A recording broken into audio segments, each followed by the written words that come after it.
All right, guys, it's countermeasure here. I'm going to kind of go through the process of water treatment, just to kind of give you an idea of how that process works and how you can kind of get a setup like this at home.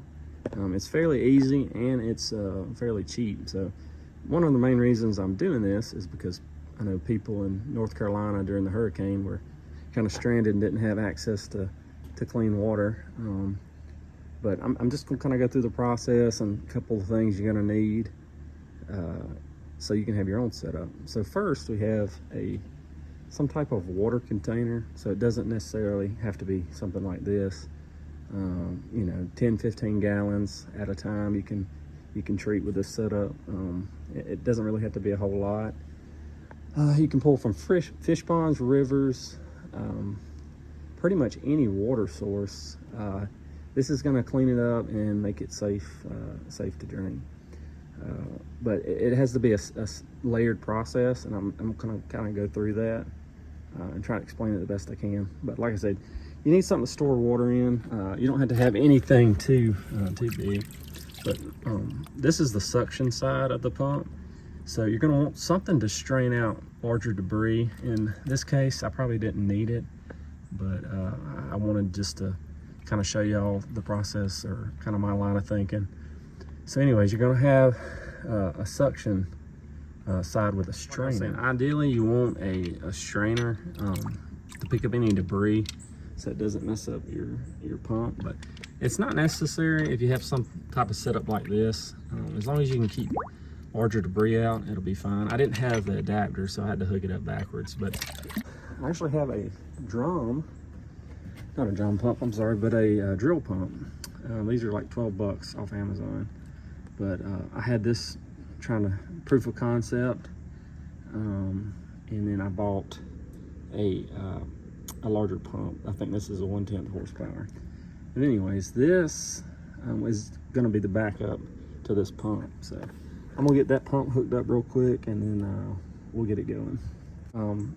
Now I'm gonna turn it on in just a second, but first you gotta prime this pump. This particular pump is not self-priming. So an easy way to do it is if you have this guy. This guy's actually hooked up backwards, like I said. I didn't have the adapter to put it on this side, but it'll still work.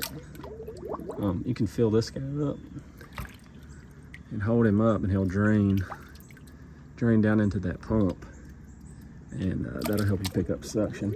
And plus, like in something like this, it helps weigh it down so the hose doesn't pop out. So I'll turn it up real quick. All right, so you'll hear it when it picks up the water. It'll kind of level out, the sound will. So it sounds pretty good. Maybe a little air in there.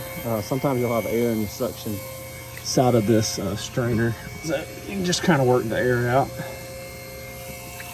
No big deal. This guy, so what this is what you... So I kind of wanted to go over this voiceover because the pump was a little loud and I thought it was a little bit distracting. But anyways, what I'm actually showing right here is a 20 micron strainer. You can get these at RV stores. So it's got a 20 micron strainer. Then it strains it down to a 1 micron carbon block filter. So it's actually a solid carbon block. Those are very, very useful in eliminating chlorine and some other contaminants from water, and also improves the taste. That's the little elbow I had. I'm actually going to get another piece there. That one was leaking a little bit, but it works fine for demonstration. That's the UF. That's what's doing all the work really to take it down to where it's safe to drink, 0.01 micron. So the good thing about this system is you don't need bleach because it works like the life straws, and basically the pore size is so small on the UF you can't get any type of bacteria or virus through it. So, and this is your clean drinking water. So like right now, water's cheap, but in an emergency situation, it's priceless. So But anyways, this is the quick setup. And I'll have some of the other things I have, like this solar charger. This one, I think I got it at Costco. And you can see that it's using 237 watts. This is a 500 watt hour battery. So it'll run about 2 hours. If I hook it up to solar, it'll run longer. But at this flow rate, if you're running it just an hour a day, actually less than that, 30 minutes, you're gonna get all the drinking water you need. So that's the setup. So I'll put all this in the description of the video of everything I bought, and then I will let you know the flow rate on that once I figure it out.